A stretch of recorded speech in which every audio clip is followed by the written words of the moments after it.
चल रही हैं कि इस बार भी कहीं घपला ना हो जाए और लोग काफी प्रयास भी कर रहे हैं। उस मामले में थोड़ा सा आप बताएं। आप जर्नलिस्ट महोदय, बिहार का चुनाव का बिगुल तो पहले ही बज चुका।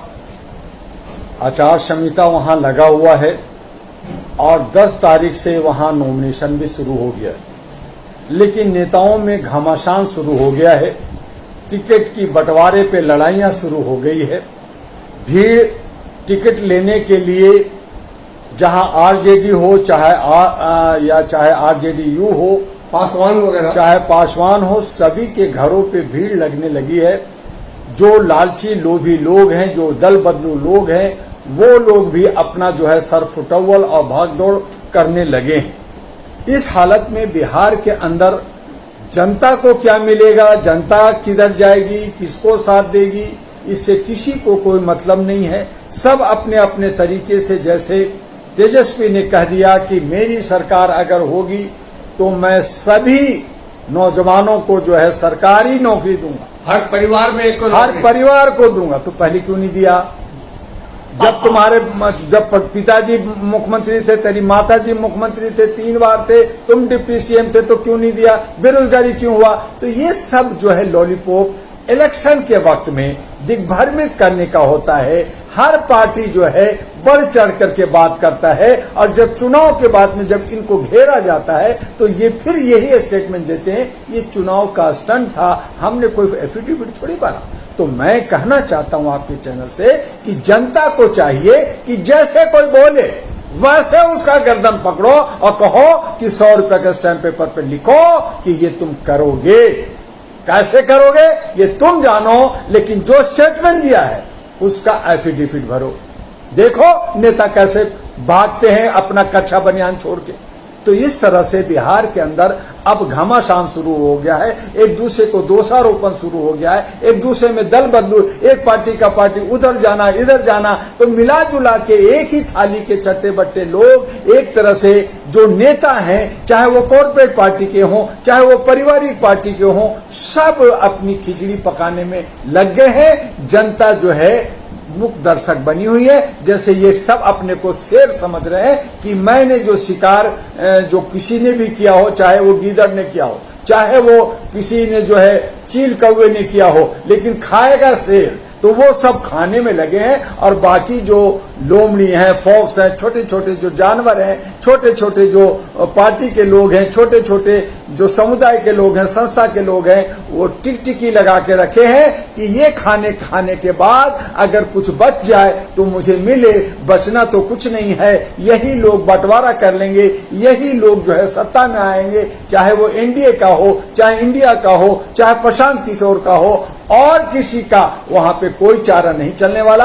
आम आदमी पार्टी भी 243 पे लड़ रही है, बीएसपी भी 243 पे लड़ रही है, अन्य पार्टी भीमसेना और अहरा नेशनल पार्टी, एनपी और पीस पार्टी और बहुत सारे 40 पार्टियां अपनी तकदीर आजमा रही है। जहां जनता को चाहिए कि वो सही जनप्रतिनिधि यानी अपने क्षेत्र का नौजवान और युवती को पार्टी ना देखते हुए, किसी भी पारिवारिक पार्टी को न देखते हुए, वो कैंडिडेट को देख करके अगर वोट दे तो एक नया समीकरण बन सकता है, एक नया वहां पे अल्टरनेटिव बन सकता है। लेकिन क्या करें, जहां जनता बंधा हुआ है, जहां जनता जात में बटी हुई है, जहां जनता धर्म में बटी हुई है, जहां जनता को लॉलीपॉप दिया जा रहा है, जहां जनता को खरीदा जा रहा है, वहां जनता करे तो क्या करे। जो जनता समझदार है वो बढ़ जाती है, यानी एक जो कैंडिडेट जीतता है वो 20-22%, 25% पे जीतता है,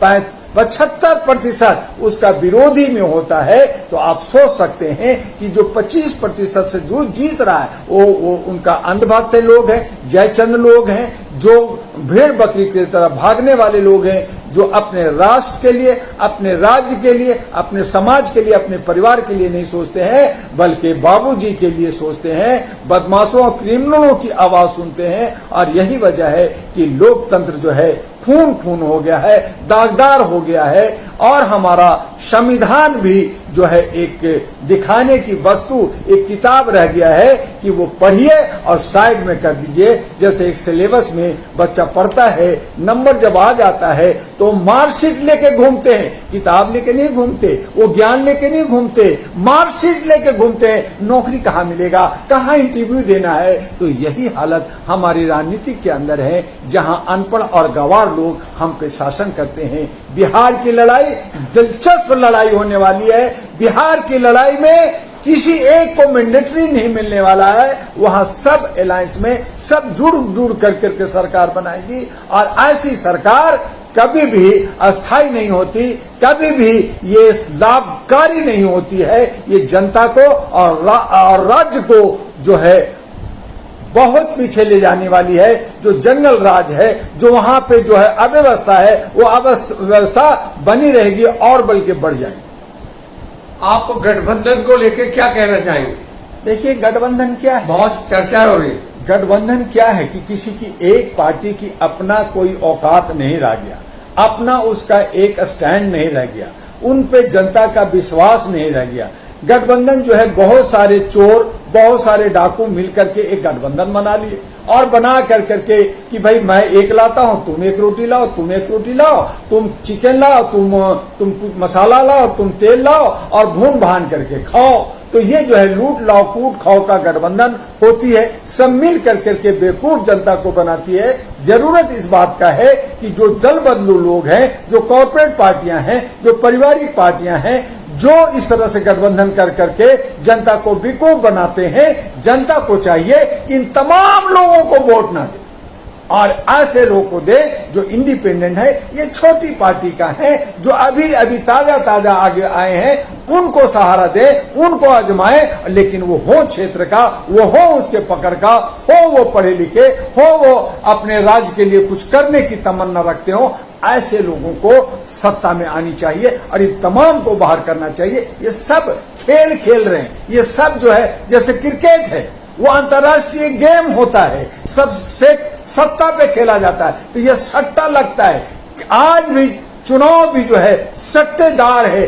कभी अटल बिहारी वाजपेयी ने पार्लियामेंट में कहा था कि हम लोग जो नेता बनते हैं वो गुंडों के सहयोग सपोर्ट से, उनके सहारे से बनते हैं। हम बैलेट लूटते हैं, फिर ईवीएम को लूट लेते हैं, तब हम बनते हैं। बहुत कुछ हम लोग जो है पापड़ बेलते हैं। लेकिन दुर्भाग्य ये है कि आज नेता तो गुंडों से बनते थे, तब तक तो ठीक था। लेकिन अब गुंडे सोचने लगा कि जब मैं साथ देता हूं, मैं ही बनाता हूं, तो मैं क्यों ना बन जाऊं। तो अब जो नेता बन रहे हैं वो गुंडे खुद बन रहे हैं। तो गुंडे ही जब नेता बनेंगे, जब जो लुटेरे ही जब नेता बनेंगे, वही सेवक सेवादार चौकीदार बनेंगे। तो मेरा हक अधिकार, जनता का हक अधिकार, सेवा, समस्या, ये सब दूर की बात है। किसको रोटी, किसको कपड़ा, किसको मकान, काय को सोचना, अपने को सूट पहनना, अपने को बिरयानी खाना, अपने को महल में रहना, घूमना, तो वो प्रॉपर्टी बनाना। तो सबका साथ लेना है, सबका वोट लेना है, विकास खुद को करना है। इस परिक्रमा पे, इस सिस्टम पे आज हमारा लोकतंत्र खड़ा है। आज लोकतंत्र नहीं बल्कि ये जोकतंत्र बन गया है। और इसीलिए डॉक्टर दुआ ने कहा कि लोकतंत्र खत्म हो गया है, अब राजतंत्र आ गया है। अब संविधान रख दो साइड में। भारत के अंदर एक ऐसा गांव भी है जहां तख्तियां लोगों ने लगा दी है, गांव वाले ने, आदिवासियों ने, कि इस गांव में किसी को घुसने का इजाजत नहीं है, यहाँ कोई कानून नहीं चलता, यहाँ कोई संविधान नहीं चलता, हमारे गांव का संविधान चलता है। तो आज ये जो राजनीतिक है, इनका अपना संविधान है, जनता को दिखाने और बताने के लिए दूसरा संविधान है, कानून भी इनका अपना है और बाकी के लिए अलग कानून है। तो ये सब अव्यवस्था भारत को टुकड़ा टुकड़ा करता है। कहीं ना कहीं हम बटे हैं और बढ़ते चले जा रहे हैं और बहुत जल्द हम सब बुरी तरह से फंस रहे हैं और गुलाम पहले थे, अब दोबारा गुलाम फिर बनने जा रहे। कहा ये कहानी जो है गठबंधन की पहली बार भी हुई थी, इसलिए इलेक्शन में तब भी कुछ नहीं हुआ। देखिए, गठबंधन के लिए इसलिए उसको कई बार लोगों ने अप्रिशिएट भी किया। जब कांग्रेस की जब इमरजेंसी लगा 1977 में, तो उस वक्त हुआ कि भाई देखिए तानाशाही नहीं चलेगा, ये हमारा लोकतंत्र है, सबका हक बनता है। तो छोटे छोटे जो ताकत वाले थे वो मिल करके कहा नहीं जी हम एक व्यवस्था अच्छा चाहते हैं। तो ये वहां से शुरू हुआ गठबंधन का कि लोग अच्छे अच्छे लोग हैं जो बिखरे हुए हैं वो एक जगह मिलकर लामबद्ध होकर के एक ताकत बना के आगे बढ़ी। लेकिन आज गठबंधन के अंदर भी जो बड़ी बड़ी पार्टियां हैं, जो चोर पार्टियां हैं, जो कॉर्पोरेट पार्टियां हैं, जो पारिवारिक पार्टियां हैं, वो गठबंधन कर रही। जो अच्छे लोग हैं 3000 से ज्यादा पार्टियां हैं उनका गठबंधन थोड़ी है। ये गठबंधन चोरों की गठबंधन। हम उस गठबंधन का साथ देना चाहते हैं जहां वो एक पार्टी है जिनके पास 10, 50, 1000 ही है, जिनके पास संसाधन नहीं है, लेकिन वो ईमानदार है, वो राष्ट्र के लिए काम करता है, वो सामाजिक काम 10 साल 20 साल से किया है, समाज के साथ जुड़ा हुआ है, उसको आगे आना चाहिए। तो उसको आगे आने नहीं देना चाहते, उनको रजिस्ट्रेशन कैंसिल कर देते, उनका FCR कैंसिल कर देते, उनको चंदा धंधा नहीं मिलता, उनको घूमने नहीं देते, उन पे FIR लॉन्च कर देते। जैसे वांगचुक, सोनम वांगचुक एक सामाजिक कार्यकर्ता, वहां के हक अधिकार की मांगा तो बंद कर दिया, उसको जेल में डाल दिया। जैसे यूथ लोग जो है JNU में सब आवाज उठा रहा कि हमें चाहिए आजादी, तुम आजादी लो, तुम जेल में डाल देता हूं। तो ऐसे उसकी जमानत नहीं होती। तो जो आवाज देता है ह्यूमन राइट्स का, जो आवाज देता है हक अधिकार का, जो आवाज देता है रोटी कपड़ा मकान का, जो आवाज देता है आपका जो है भागीदारी, साझेदारी, हिस्सेदारी और आर्थिक आजादी का, उसको कहता है ये पागल हो गया, इसको जेल के अंदर डाल दो, इसको पिछवाड़े मारो, ये बहुत ज्यादा बोलता है, हमें लूटने नहीं दे रहा, हमें खाने नहीं दे रहा, ये हमें डिस्टर्ब कर रहा है, इसको साइड में कर दो। तो वो उसको पंजा मार दिया जाता है। जैसे शेर जो है वो खाना खाता है तो आसपास में किसी को खाने नहीं खाने देता, तो वो पंजा मार देता है। तो यही आज हमारे जो ये नेता लोग हैं वो दूसरे को आगे नहीं आने देना चाहते, खुद शासन करते हैं, चाहे ये करे चाहे वो करे, एक ही थाली के चट्टे बट्टे। और इसीलिए ये जो कॉर्पोरेट की गठबंधन है, ये कॉर्पोरेट की अलायंस है, ये जो पारिवारिक अलायंस है, ये हमारे लोकतंत्र के लिए घातक है। ऐसा नहीं होना चाहिए, बल्कि सबकी हिस्सेदारी, सबकी भागीदारी में सबका मतलब सबका होना चाहिए। धन्यवाद साहब, बहुत बहुत।